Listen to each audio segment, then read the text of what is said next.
Assalamualaikum warahmatullahi wabarakatuh. Di materi sebelumnya kita telah belajar bersama cara membuat rubrik penilaian di Google Classroom. Kali ini saya akan membuat rubrik lagi, akan tetapi lebih kompleks.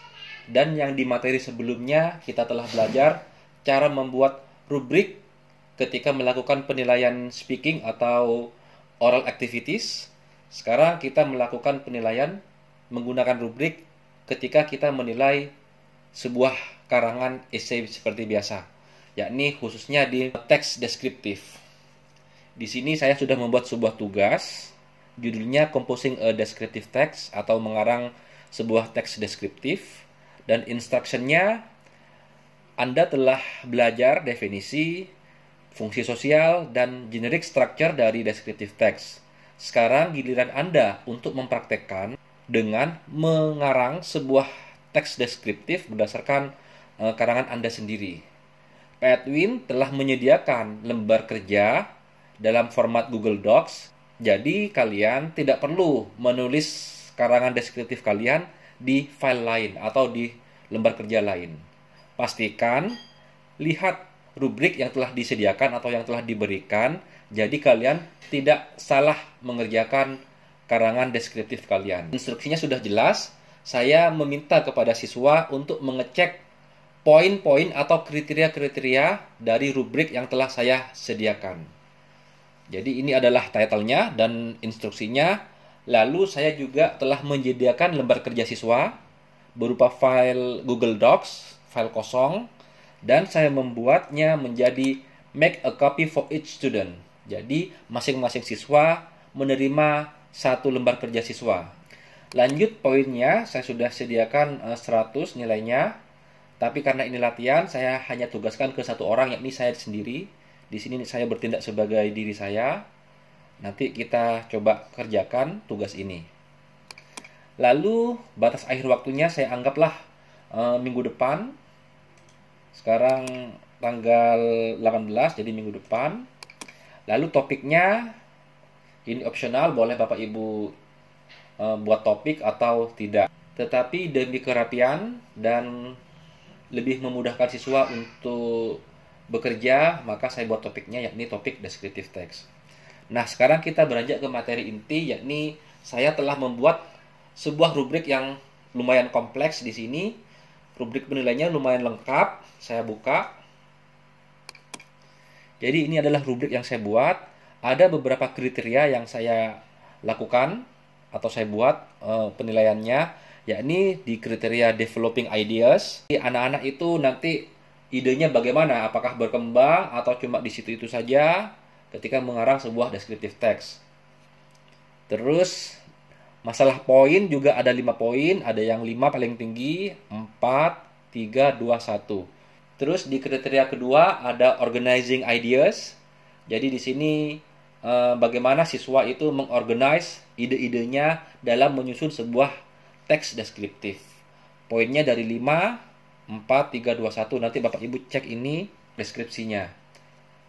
Seperti yang Bapak Ibu lihat di tutorial sebelumnya, pada saat melakukan pengisian atau membuat rubrik, ada poin-poin yang harus diisi. Ternyata yang wajib diisi adalah poin. Tetapi kita tidak fair apabila kita tidak menyertakan deskripsinya. Jadi apa yang ingin kita cek di kerjaan siswa harus kita buat atau jelaskan, sehingga siswa tahu rambu-rambu yang harus mereka patuhi dan harus mereka penuhi. Kriteria berikutnya yang ketiga adalah grammar. Jadi saya juga cek grammarnya mereka. Poinnya yang paling tinggi 5, 4, 3, 2, 1. Nanti Bapak Ibu bisa baca ini atau saya zoom in biar lebih jelas. Nah, ini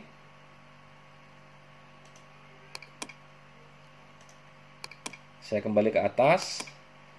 Ada kriteria developing ideas, ada 5 poin dari yang paling rendah 1, 2, 3, 4, 5. Terus ada organizing ideas, pengorganisasian ide. Poin paling tinggi 5. Terus berkurang jadi 4, 3, 2, 1. Juga yang saya lihat adalah grammarnya.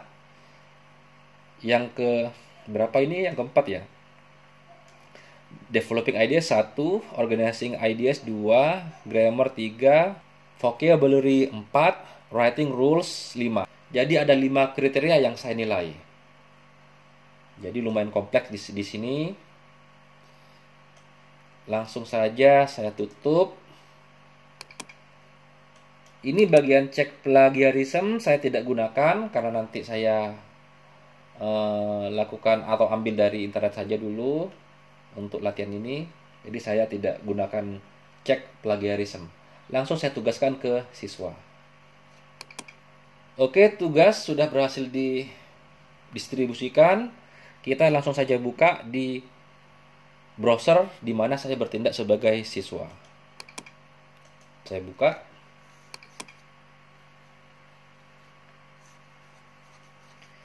Di sini ada tugas baru untuk mengarang sebuah naskah deskriptif. Kita buka saja. Nah, jadi di sini kita bisa melihat rubrik yang telah disediakan. Ada 1, 2, 3, 4, 5. Dengan begini, kita bisa bertindak fair kepada siswa. Jadi siswa tahu kriteria yang akan dilakukan atau yang akan dinilai oleh guru.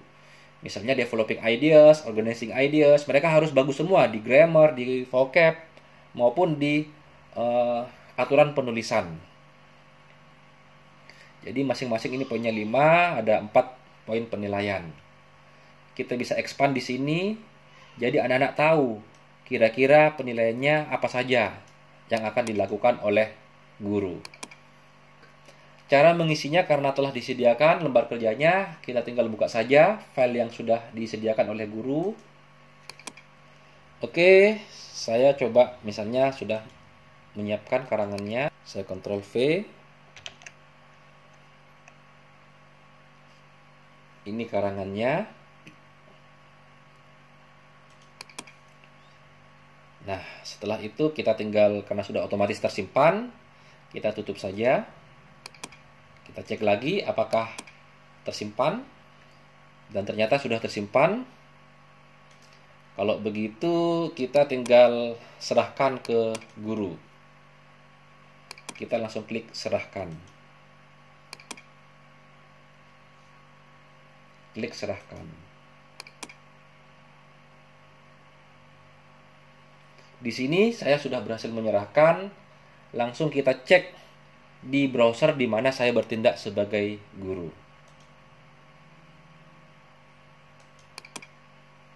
Ini sudah ada descriptive text. Dan di sini sudah ada yang berhasil menyetor. Kita langsung buka bagian ini, atau kalau mau dicek dulu silahkan kita buka ini untuk mengecek karya siswa.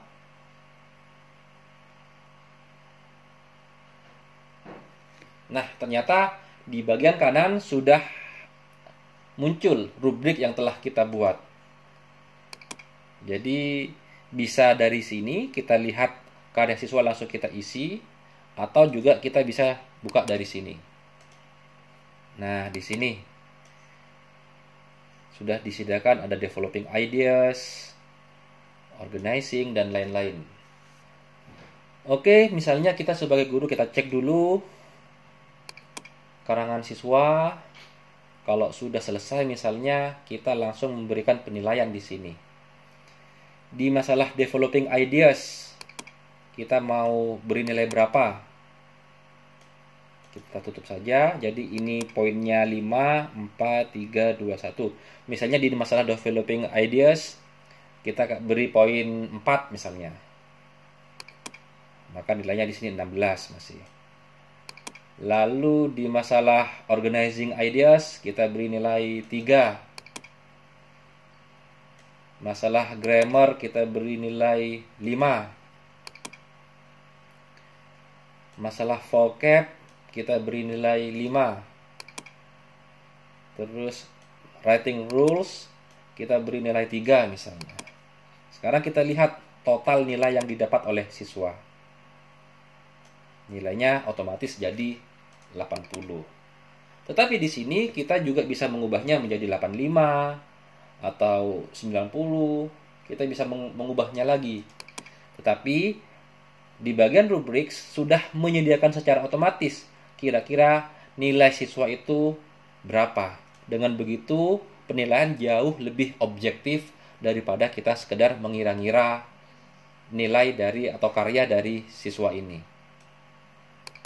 Coba kalau misalnya saya ubah nilainya di sini 3 jadi 76. Kalau diubah ke 2 jadi 72. 5 jadi 84. Nah, seperti itu Bapak Ibu. Kita ubah ke sini jadi 88. Coba kalau semuanya 5. Semuanya 5. Berapa nilai yang didapat? Jadi otomatis 100. Jadi dengan seperti itu, rubrik penilaian di Google Classroom sangat memudahkan guru ketika melakukan penilaian yang objektif kepada siswa. Diharapkan teman-teman bisa mempraktekkan ini